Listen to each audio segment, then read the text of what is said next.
Hello everyone. तो internet cyber crimes का one shot में आप लोग का स्वागत है। अभी हम लोग करने वाले हैं यूनिट नंबर 4। और दोस्तों, अगर आपने अभी तक भी लाइक नहीं किया है, कमेंट नहीं किया है, सब्सक्राइब नहीं किया है, तो प्लीज सब्सक्राइब कर दीजिए, लाइक कर दीजिए, कमेंट कर दीजिए।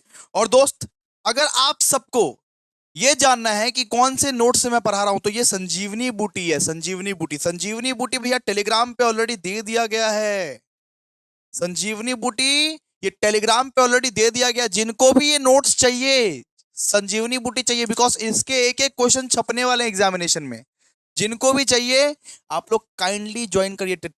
आप लोग काइंडली काइंडली ये ग्रुप में ज्वाइन कर जाइए। इसका लिंक कहाँ पे है? इसका लिंक है डिस्क्रिप्शन में।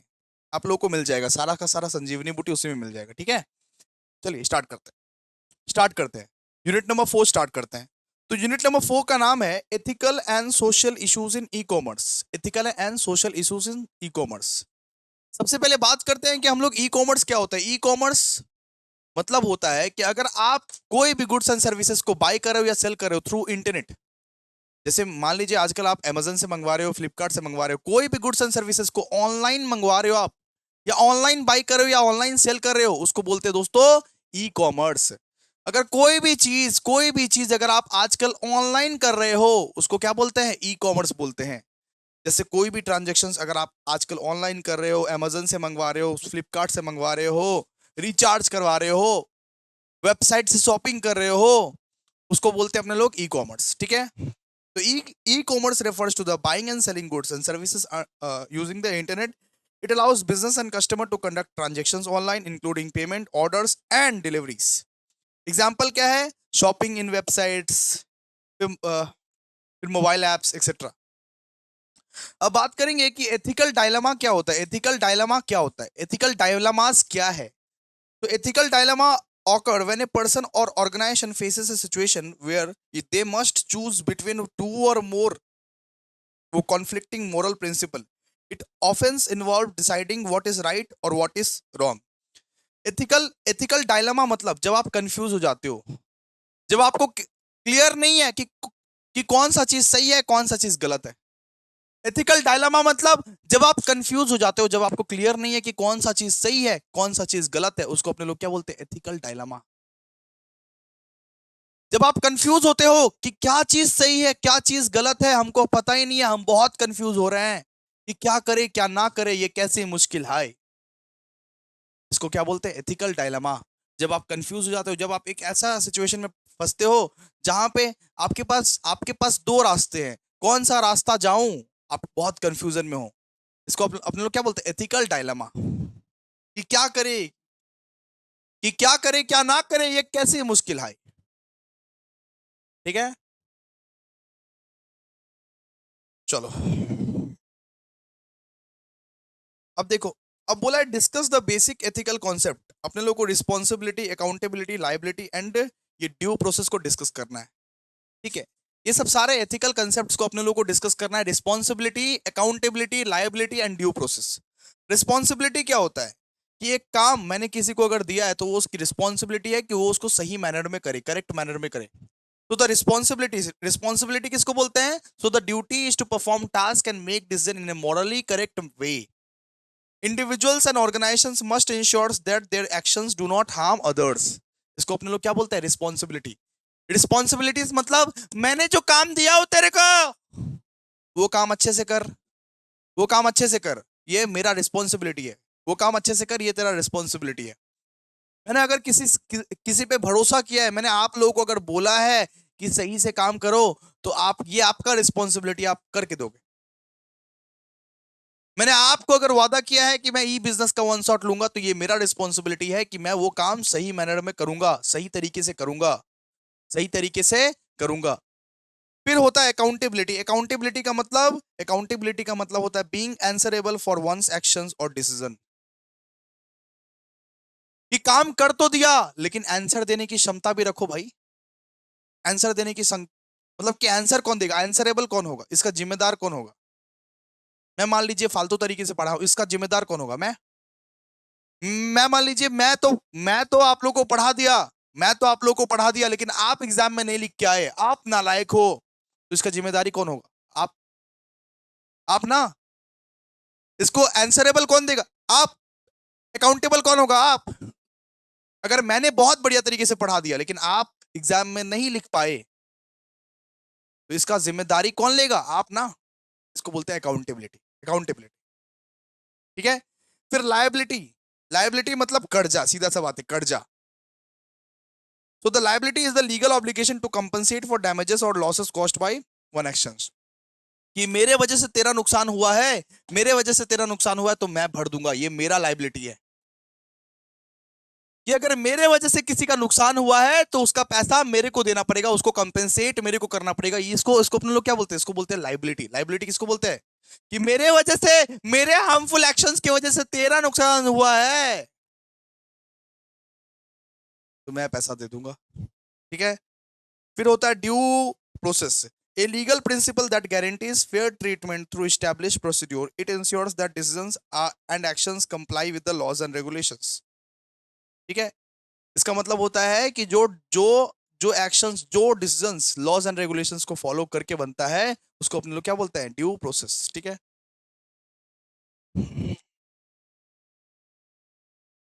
ठीक है, बस हो गया। ये चार ही कंसेप्ट पढ़ना है आप लोग को। अब चैट जीपीटी कर सकते हो और थोड़ा सा बड़ा बड़ा लिख सकते हो, ठीक है। हल्का सा छोटा ये सब कंसेप्ट आप चैट जीपीटी कर लेना, थोड़ा सा बड़ा लिख लेना, थोड़ा सा बड़ा, ठीक है। ये सब नहीं पढ़ना पड़ेगा इसको। बात करते हैं what are the social issues of e commerce. E commerce में प्रॉब्लम क्या है? ई कॉमर्स का प्रॉब्लम क्या है? ई कॉमर्स में प्रॉब्लम क्या आता है? ये जो ऑनलाइन शॉपिंग कर रहे हो फोन में, ये जो अमेजन फ्लिपकार्ट ऑनलाइन जो शॉपिंग कर रहे हो उसका प्रॉब्लम क्या है? प्रॉब्लम क्या है? तो प्रॉब्लम बहुत सारे हैं। सबसे सबसे पहला प्राइवेसी। आप जो अमेजन को आप जो अमेजन को सारा का सारा डिटेल्स देके जो शॉपिंग कर, आपने अमेजन में सारा का सारा अपना डिटेल्स दिया, अपना नाम, अपना मम्मी का नाम, पापा का नाम, number, email, email address, address सब कुछ जो दे दिया है, तो उस डिटेल्स का उल्लंघन भी तो हो सकता है बेटा। तो प्राइवेसी कंसर्न तो आता ही है। कोई सा भी वेबसाइट में जाके, कोई सा भी प्लेटफॉर्म पे जाके आप अपना सारा डिटेल्स देके आ जाते हो, यानी कि आपका जो डेटा है उनके पास है, आपका जो डेटा है उनके पास है। तो collection of misuse of personal data by online platform can compromise users privacy. अब वो आपके प्राइवेसी के ऊपर खतरा बन सकता है, वो आपके प्राइवेसी के ऊपर खतरा बन सकता है, ठीक है। ठीक है, जैसे हॉस्पिटल जाते हो ना, हॉस्पिटल, हॉस्पिटल अगर जाओगे, हॉस्पिटल में अगर भर्ती वर्ती हो जाओगे ना, तो पता है हॉस्पिटल वाले लोग आपका जो रिकॉर्ड्स होता है ना, जो जो आपका पर्सनल पर्सनल डेटा होते हैं वो इंश्योरेंस कंपनी को बेच देती है। क्या आपको ये बात पता है? हॉस्पिटल वाले लोग आपका जो पर्सनल डेटा होता है ना वो इंश्योरेंस कंपनी को बेच देती है। और इंश्योरेंस कंपनी का जो फोन आता रहता है ना बार बार, वो कहां से आता है पता है? आप लोग हॉस्पिटल गए थे एक ना एक दिन, हॉस्पिटल ना क्या करती है, हॉस्पिटल ऊपरी कमाई के लिए, थोड़ा बहुत कमाई के लिए, जो पेशेंट का जो डेटा होता है ना वो इंश्योरेंस कंपनी को बेच देती है। इससे इंश्योरेंस कंपनी आप लोगों को पूरा एनालाइज करके आप लोगों को मामू बनाने का कोशिश करता है। ये क्या? Privacy concern.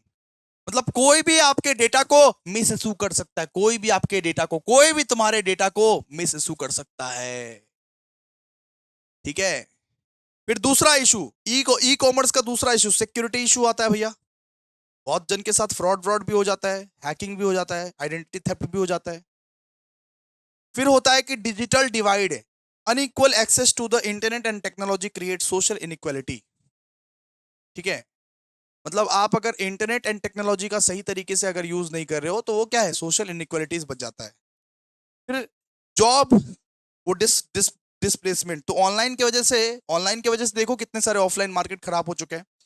जब से ऑनलाइन आया है उसकी वजह से ऑफलाइन मार्केट कितना खराब हो चुका है। पहले हम लोग दुकान में जाते थे, दुकान में भीड़ लगा होता था, उनका भी बिजनेस अच्छा चलता था। लेकिन आजकल ऑनलाइन बिजनेस की वजह से, ऑटोमोशन की वजह से सारा का सारा जो traditional traditional method of business है वो बंद होता जा रहा है धीरे धीरे, वो कम होता जा रहा है धीरे धीरे।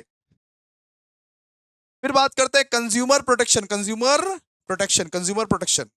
तो lack of proper regulations may lead to the unfair practices. अब देखो, ऑफलाइन ऑफलाइन फ्रॉड के लिए तो बहुत सारे रूल्स एंड रेगुलेशंस बन चुके हैं। ऑफलाइन फ्रॉड के लिए तो बहुत सारे रूल्स एंड रेगुलेशंस बन चुके हैं, लेकिन ऑनलाइन फ्रॉड के लिए कोई रूल्स एंड रेगुलेशंस उतना पुख्ता वाला बना नहीं है अभी तक। उतना अच्छा वाला rules and regulations online fraud के लिए बना नहीं है। तो ये भी एक प्रॉब्लम हो सकता है, कंज्यूमर प्रोटेक्शन। आप एक चीज देख रहे हो वेबसाइट में, आप उसका पेमेंट कर दे रहे हो, क्या भरोसा है कि वो नहीं आए? आप एक चीज देख रहे हो, आप उसका पेमेंट कर दियो, क्या भरोसा वही आए या उसका डुप्लीकेट सामान आ जाए। ऐसा भी तो हो सकता है, ऐसा भी तो हो सकता है। ठीक है। फिर intellectual property right, intellectual property right, अगर कुछ भी चीज आप डिजिटली देना शुरू करो ना तो उसका कॉपी भी हो सकता है, उसका कॉपी भी हो सकता है बेटा। उस सॉफ्टवेयर का कॉपी हो सकता है, उस म्यूजिक का कॉपी हो सकता है। अपना जो एजेसी का एप्लीकेशन है, एजेसी का एप्लीकेशन ना जाने कितने टीचर्स कॉपी करके बैठे हुए हैं अपना। अपना जो एजी का एजेसी का ऐप है, अभिषेक झा क्लासेस का ऐप है, जब हमने किसी के साथ भी कोलैबोरेट नहीं किया, हमने अपने जब एप्लीकेशंस बनवाए, न जाने कितने सारे टीचर्स के ऐप कॉपी वाले हैं। वही वही सेम ऐप, वही सेम एप्लीकेशन है। तो इसको बोलते हैं कि कॉपी करना। ठीक है, ठीक है। फिर एथिकल एथिकल कंसर्न्स, मतलब भाई सीरियसली मेरे जो कॉम्पिटिटर है ना, एथिकल एथिकल कंसर्न मतलब समझाता हूँ। मेरे जो कॉम्पिटिटर्स हैं, मतलब जो दूसरे दूसरे टीचर हैं, वो क्या करते हैं, वो फॉल्स रिव्यूज डालते हैं एप्लीकेशंस पे, वो फॉल्स कमेंट करवाते हैं यूट्यूब पे।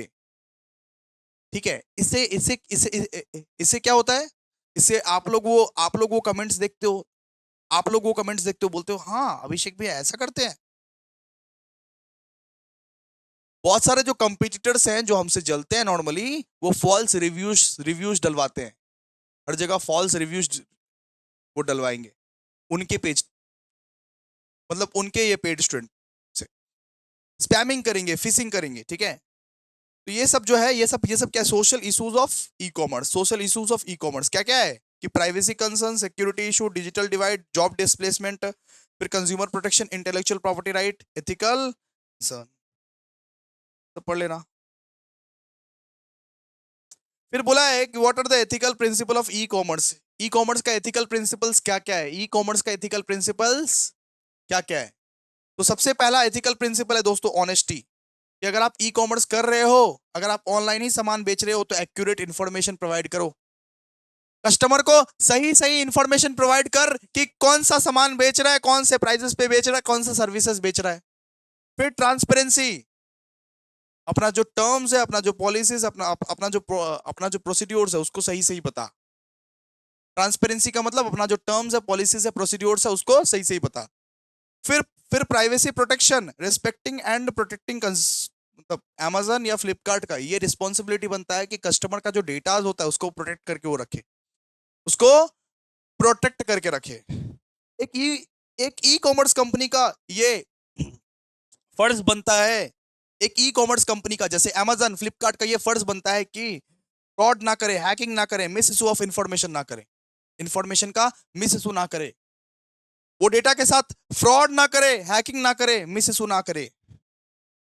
फिर होता है कि फेयर कंपटीशन, अगर कंपटीशन करना ही है तो अच्छे से कंपटीशन कर, ठीक ठाक से, ऑनेस्टली कंपटीशन कर।